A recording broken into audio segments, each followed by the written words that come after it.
He laughed, a cruel, echoing sound in the quiet restaurant. "Let's be real, Chloe. You're too big for me."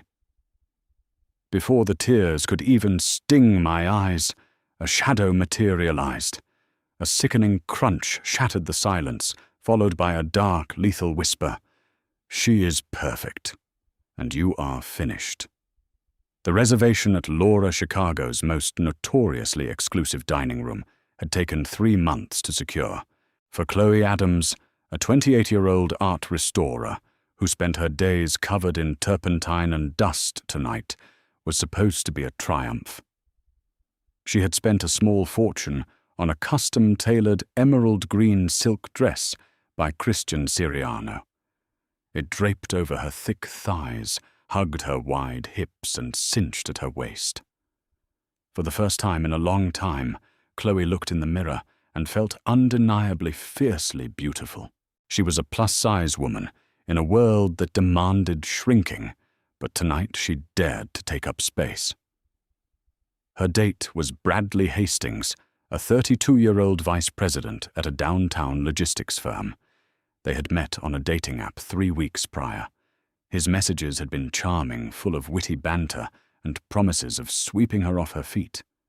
But from the moment Bradley sat down across from her in the dimly lit, velvet-lined booth, the atmosphere curdled. He didn't look at her eyes. His gaze swept over her body, and a subtle, unmistakable sneer twisted his lips. It was the look Chloe had endured her entire life, the silent, judgmental calculus of a man weighing her worth against a societal standard she never asked to meet. "So," Bradley said, swirling his $400 glass of Barolo, not bothering to hide his disappointment. "Your profile pictures. They were creatively angled, weren't they?" Chloe's heart plummeted, hitting her stomach like a lead weight. "Excuse me," she asked, her voice trembling just a fraction. "Look, let's not play games." Bradley sighed, leaning back and crossing his arms. He flagged down a waiter without looking at him. "I'll have the Wagyu ribeye, and for the lady just the house salad, vinaigrette on the side." "I haven't decided what I want," Chloe interrupted, her cheeks burning with a mixture of humiliation and rising anger. Bradley chuckled, leaning in close. "I'm doing you a favor, Chloe. I'm a guy who values fitness, health, discipline. It's obvious you lack all 3. Honestly, I thought you'd have a prettier face to make up for the rest of it. Let's be real, Chloe. You're too big for me. I'm embarrassed to be seen with you." The words were a physical blow. The ambient hum of the restaurant faded into a high-pitched ringing in Chloe's ears. She gripped the edge of the table, her knuckles white, fighting the sudden, overwhelming urge to cry. All the confidence she had built, all the self-love she had cultivated, was unraveling in the face of this arrogant stranger's cruelty. She started to push her chair back. "I'm leaving?" "Good," Bradley muttered, taking a sip of his wine. "You can pay for the valet." Before Chloe could stand, a sudden drop in the room's temperature seemed to freeze the air itself. The chatter around them died instantly. A heavy, suffocating silence fell over Laura. A man stepped out of the shadows of the VIP alcove. He moved with the terrifying, silent grace of an apex predator. He was tall, broad-shouldered, dressed in an immaculate charcoal Tom Ford suit that looked tailored to conceal the raw violence humming beneath the fabric. His face was a masterpiece of harsh angles and cold authority framed by dark, swept-back hair. A faint silvery scar jagged across his left jawline. This was Lorenzo Romano. To the society pages, he was a reclusive real estate mogul. To the Chicago underworld, he was the don of the Romano syndicate, a man who ruled the city's dark arteries with an iron, blood-stained fist. Lorenzo didn't look at Chloe. His pitch-black eyes were locked entirely on Bradley, radiating a murderous intent so pure it made Chloe stop breathing. "Excuse me, pal. We're having a private conversation." Bradley snapped, oblivious to the fact that every waiter and patron in the vicinity had suddenly frozen in sheer terror. Lorenzo's hand shot out with the speed of a striking viper. He didn't grab Bradley's collar. He clamped his large, calloused hand directly over the lower half of Bradley's face. The sickening, wet crunch of bone snapping echoed like a gunshot in the silent restaurant. Bradley let out a muffled, gurgling shriek, his eyes rolling back in agony as his jaw was violently dislocated and fractured under the crushing pressure of Lorenzo's grip. Blood spilled from Bradley's lips, staining his crisp white collar. Lorenzo shoved the whimpering man backward, sending him crashing out of his chair and onto the imported Persian rug. Lorenzo pulled a monogrammed silk handkerchief from his pocket, methodically wiping a single drop of Bradley's blood from his knuckles. He looked down at the writhing man with absolute disgust. "She is perfect." Lorenzo's voice was a low, guttural rasp that commanded the room. "And you are finished. If I ever see your face in my city again, I won't just break your jaw, I will take your head." He tossed the bloody handkerchief onto Bradley's chest. Then Lorenzo turned his gaze to Chloe. The homicidal coldness in his eyes vanished, replaced instantly by a burning, intense reverence that pinned her to her seat. He extended a large, scarred hand toward her. "Miss Adams," Lorenzo said softly, the Italian cadence in his voice wrapping around her name like velvet. "This trash is no longer fit for your company. Please, allow me to take you out of here." Chloe stared at the hand, then at the man bleeding on the floor, and finally into Lorenzo's mesmerizing, dangerous eyes. Logic screamed at her to run, but something deeper, an undeniable magnetic pull, made her lift her trembling hand and place it into his. His grip was warm, solid, and incredibly gentle. "My car is waiting," he murmured, leading her out of the stunned restaurant, as if they were the only two people in the world.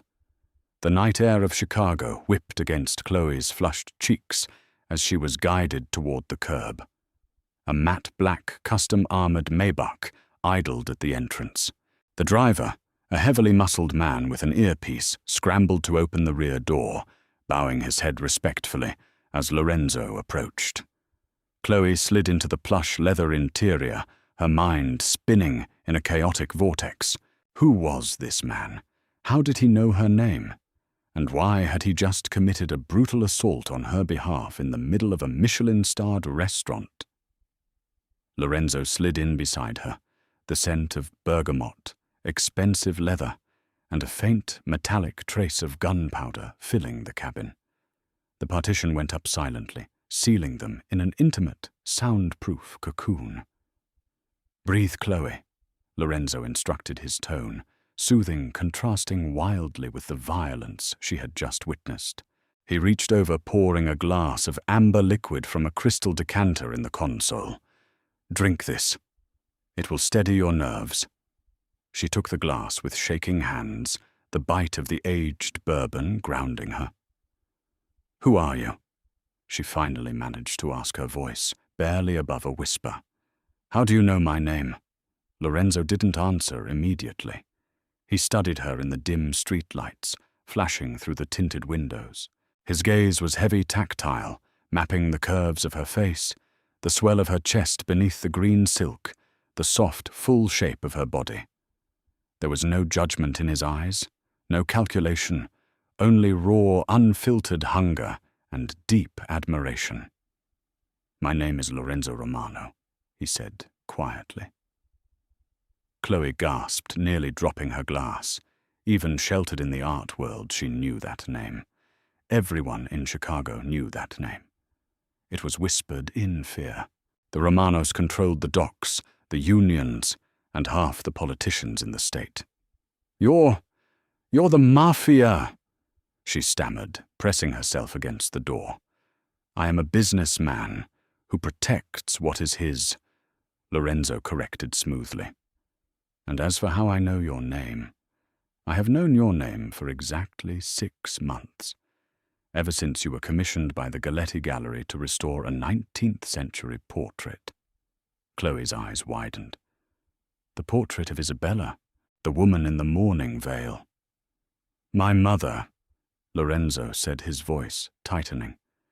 "It was badly damaged in a fire decades ago. I watched you work on it. The gallery has cameras. I watched you for hours, Chloe. The gentleness in your hands, the way you hummed when you mixed your pigments, the way you look." He shifted closer, closing the distance between them. "I was captivated, obsessed." "You've been stalking me?" Chloe asked, anger momentarily eclipsing her fear. "And tonight, what you just happened to be at the same restaurant." "I own Laura," Lorenzo replied smoothly, "and I didn't stalk you tonight. I was protecting you. Bradley Hastings wasn't just a bad date, mia cara." Lorenzo pulled a sleek tablet from the console and tapped the screen, holding it up for her to see. It displayed financial records, gambling debts, and surveillance photos of Bradley meeting with dangerous-looking men in cheap tracksuits. "Bradley is a degenerate gambler," Lorenzo explained coldly.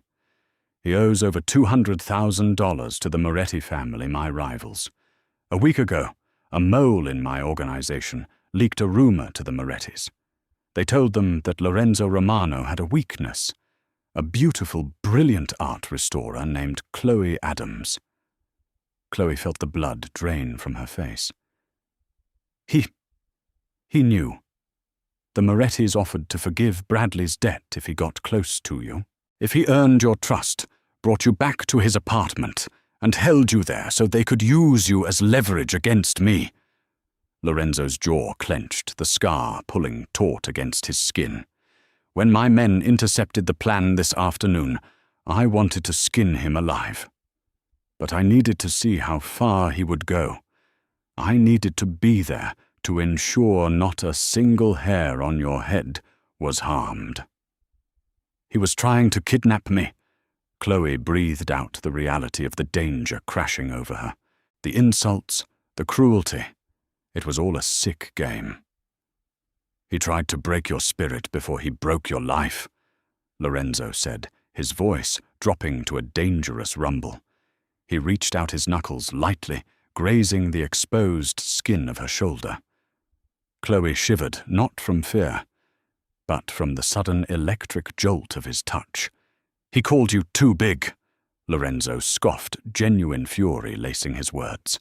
"A weak, pathetic man, intimidated by a goddess. Look at you, Chloe." His hand slid down, resting firmly on the curve of her waist, his thumb tracing the dip of her hip through the silk. "You are lush. You are soft where it matters and strong where it counts. You are a masterpiece that belongs in a museum, not settling for the scraps of mediocre men who want you to shrink to fit their tiny worlds." Tears, hot and fast, finally spilled over Chloe's eyelashes. For years she had fought a war against her own reflection. To hear this powerful, terrifying man speak about her body with such reverence, such absolute devotion, broke a dam inside her. "Why me?" she sobbed quietly. "You could have any woman in the city, women who look like models." "I don't want a model. I don't want an empty shell," Lorenzo said fiercely, wiping her tears away with his thumbs. "I want you, your fire, your talent, your curves. And now that the Morettis know who you are no longer safe in your apartment." The Maybach slowed, passing through massive wrought-iron gates into a sprawling, heavily guarded estate overlooking Lake Michigan. Men with assault rifles patrolled the perimeter. "You're staying with me," Lorenzo declared, leaving no room for argument. "Here under my protection. You are mine to keep safe, Chloe, and I swear on my life no one will ever make you feel small again." Chloe looked out at the imposing mansion, a golden cage built by a monster who looked at her like she was a saint. She was trapped in the underworld now. Suddenly, before the car even came to a complete stop, a deafening crack shattered the night. The Maybach violently lurched to the side. "Get down!" Lorenzo roared, throwing his massive body over hers, pinning her to the leather seats as a barrage of automatic gunfire rained down on the reinforced glass of the car. The war for Chloe Adams had just begun. The deafening rattle of automatic gunfire against the Maybach's reinforced armor sounded like 1,000 sledgehammers striking steel. Inside the dark armored cocoon, chaos reigned, but Lorenzo Romano was an anchor of terrifying calm. He had thrown his massive frame completely over Chloe, shielding her soft, trembling body with his own. She could feel the steady, heavy thud of his heart against her back, completely unbothered by the violence erupting outside. "Drive, Dominic! Through them!" Lorenzo barked into the intercom, his voice a low, commanding growl that cut through the panic. The driver, Dominic Rossi, didn't hesitate. The Maybach's V12 engine roared like a caged beast, and the heavy vehicle surged forward, slamming violently into the SUV, blocking the estate's secondary gates. Metal-crunched glass shattered, and the barricade vehicle was violently shoved aside. They tore up the winding, cypress-lined driveway, the sounds of Lorenzo's perimeter guards returning fire fading into the distance. When the car finally screeched to a halt beneath the mansion's sprawling portico, Lorenzo waited a fraction of a second to ensure the area was secure before lifting his weight off Chloe. "Are you hurt?" he demanded, his hands framing her face. His pitch-black eyes frantically scanned her, searching for any sign of injury. "No." Chloe breathed, her voice shaking uncontrollably. "No, I'm okay, just terrified." "They will pay for even bringing fear into your eyes." Lorenzo swore his thumb, brushing a stray tear from her cheek. He helped her out of the ruined vehicle. The Romano estate was a fortress disguised as a palace. Soaring marble columns, Renaissance tapestries, and a sweeping double staircase greeted her. But the beauty was heavily guarded. Men in tactical gear moved with quiet, lethal efficiency through the corridors. Lorenzo handed her off to a stern but kind-eyed older woman named Beatrice. "Prepare the master suite's adjoining room for Miss Adams. Give her whatever she needs. If anyone other than myself or Dominic tries to enter that wing, shoot them." Beatrice nodded curtly, leading a shell-shocked Chloe upstairs. For the next 3 days, Chloe lived inside a gilded, heavily fortified sanctuary.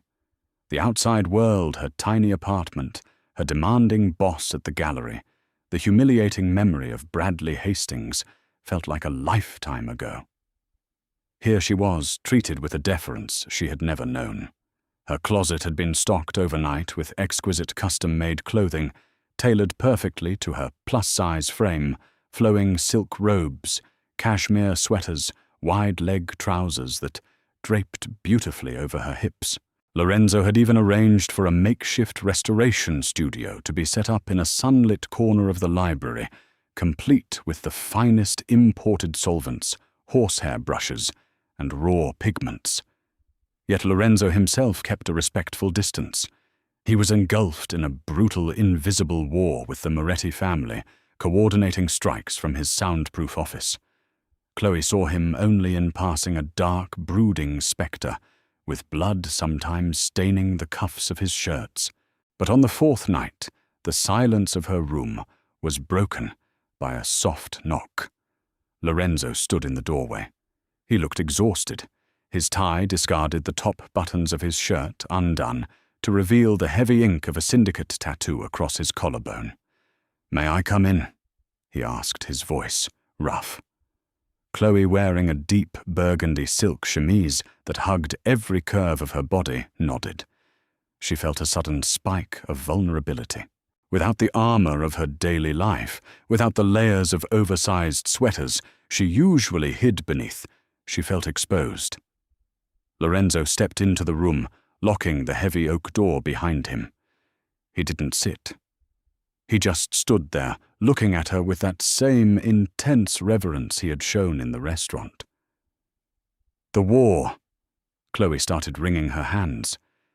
Is it bad?" "It is handled," Lorenzo replied, dismissively stepping closer.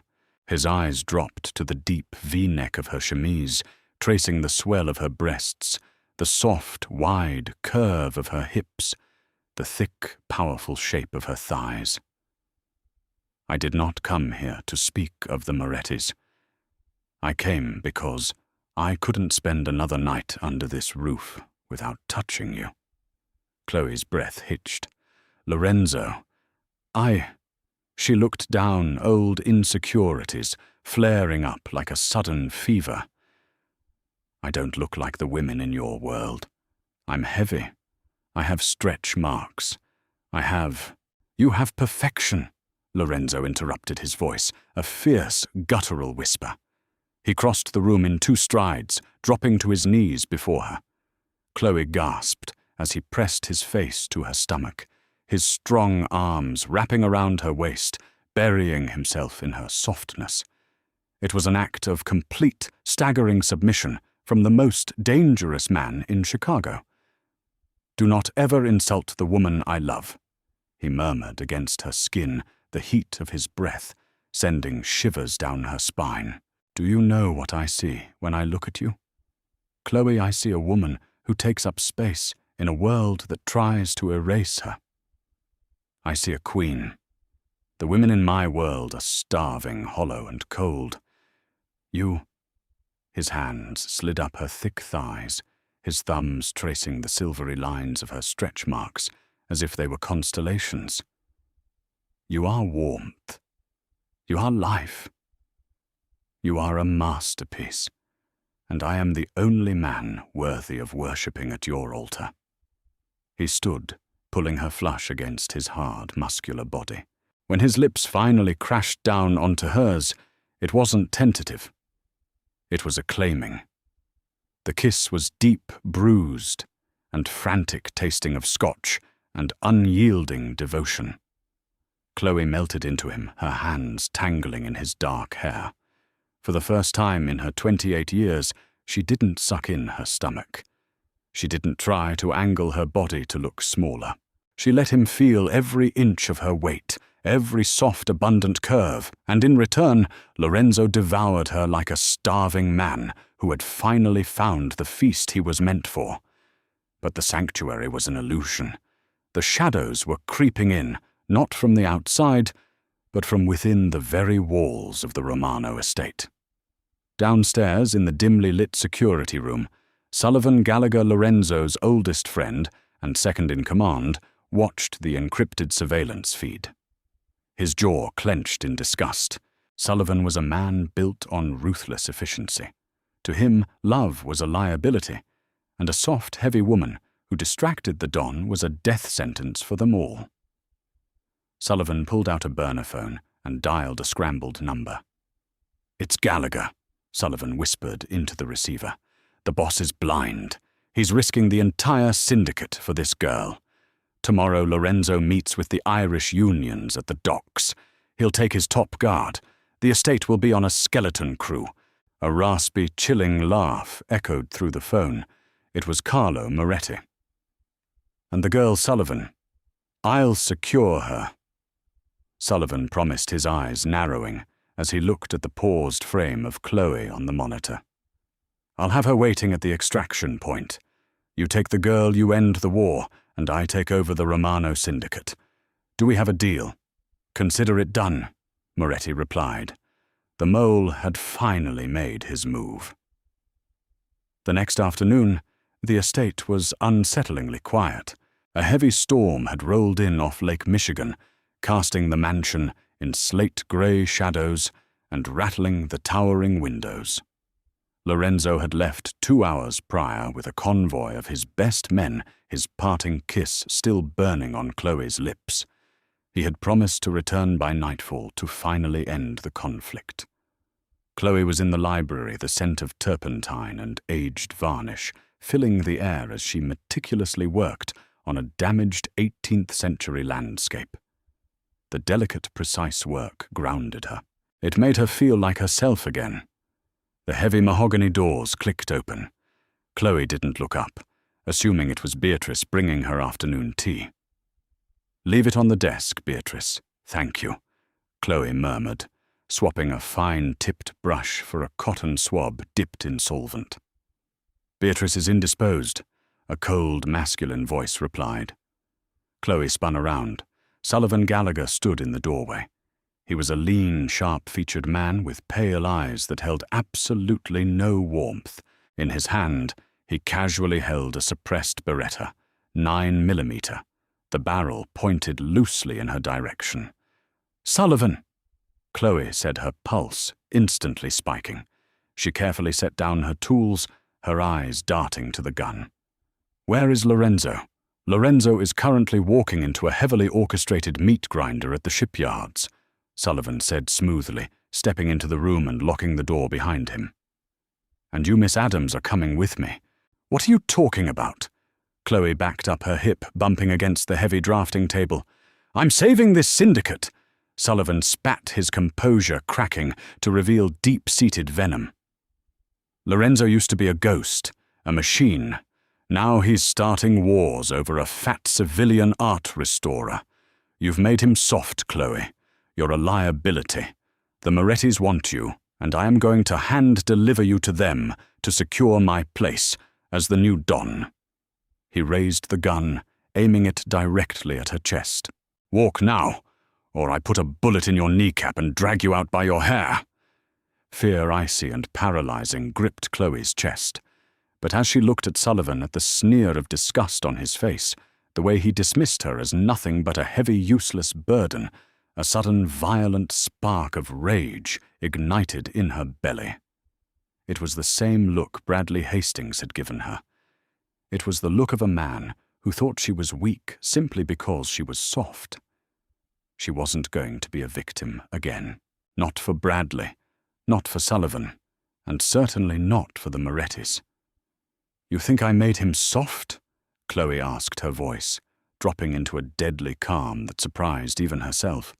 She subtly shifted her weight, sliding her hand backward across the drafting table. "You think because I'm big, because I'm a civilian, I'm just going to roll over for you?" "I think you're a pig ready for slaughter," Sullivan sneered, taking a step closer.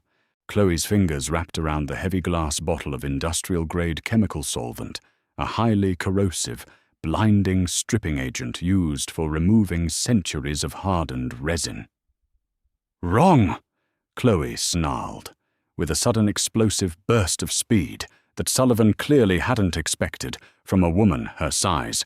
Chloe hurled the open bottle directly at his face. The toxic liquid hit Sullivan square in the eyes. He let out a blood-curdling scream, dropping the gun as his hands flew to his burning, blistering face. The gun clattered across the hardwood floor. Chloe didn't hesitate. She lunged forward, her heavy boots stomping down hard on Sullivan's knee. There was a sickening snap, and the traitor crumpled to the floor, howling in agony. Chloe kicked the gun away, her chest heaving adrenaline, flooding her veins like liquid fire.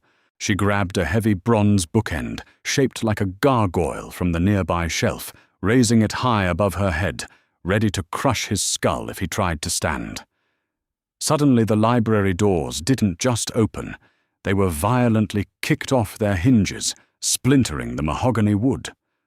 Lorenzo stood in the doorway. He was a terrifying vision of carnage. His tailored suit was torn and stained with dark blood. His knuckles were raw, and his eyes were completely demonically black. Behind him stood Dominic and 3 other guards, breathing heavily, their weapons drawn. Lorenzo had realized it was a trap the moment he arrived at the docks. He had slaughtered his way out and driven back like a madman, terrified he was too late. But as Lorenzo took in the scene, Sullivan screaming on the floor, blinded and crippled, and Chloe standing over him like an avenging Valkyrie, her chest heaving, holding a bronze weapon, the terror in his eyes vanished. He didn't see a fragile civilian. He saw a survivor. He saw his equal. "Lorenzo." Chloe gasped, dropping the bookend. It hit the floor with a heavy thud. Lorenzo walked slowly into the room. He didn't even look at Sullivan. He walked straight to Chloe, cupping her face in his blood-stained hands, ignoring the mess. "Are you hurt?" he asked, his voice trembling slightly. "No," she breathed, leaning into his touch, the adrenaline crashing. He tried to take me. To the Moretti's. He said I made you weak." Lorenzo finally turned his head to look down at his oldest friend, who was writhing in chemical burns on the expensive rug. "You were wrong, Sullivan," Lorenzo said, his voice dropping to a terrifying, hollow octave. "She doesn't make me weak. She makes me lethal." Lorenzo drew a silver revolver from his shoulder holster. Without looking away from Chloe's eyes, he pointed it downward and pulled the trigger. The gunshot echoed through the library, and Sullivan Gallagher went perfectly still. Lorenzo holstered the weapon, his gaze never leaving Chloe's. "The Morettis at the docks are dead. Carlo Moretti is dead. The war is over, Maya Regina." He pulled her into his chest, burying his face in her hair. She wrapped her arms around his broad back, ignoring the blood, ignoring the violence, knowing only that in his arms she was the safest, most cherished woman in the world. 6 months later, Laura was closed to the public for a private event. The velvet booths and dim lighting remained, but the atmosphere was entirely different. It was a celebration of power. At the head table sat Lorenzo Romano, the undisputed king of the Chicago underworld, and beside him, wearing a breathtaking custom-made gown of midnight blue silk that accentuated every lush, glorious curve of her body, sat Chloe. She wore a heavy diamond necklace that rested beautifully against her collarbone. When Lorenzo looked at her, the entire room ceased to exist. She was no longer just the art restorer. She was the donor, a woman who had walked through fire and blood, who had learned that her size wasn't a flaw to be hidden, but a testament to her presence, her power, and her undeniable perfection. Bradley Hastings was nowhere to be found, a forgotten ghost in a city now ruled by the woman he had once tried to make feel small, because Chloe Adams was finally taking up exactly as much space as she deserved. Chloe's journey from a humiliating blind date to the fiercely protected queen of the Romano syndicate proves that true power comes from embracing exactly who you are. She didn't have to shrink to find a man who worshipped her. She just had to find the one strong enough to hold her. If you loved this intense, pulse-pounding Mafia romance, hit that like button, share this story with your friends, and subscribe for more thrilling, dramatic tales.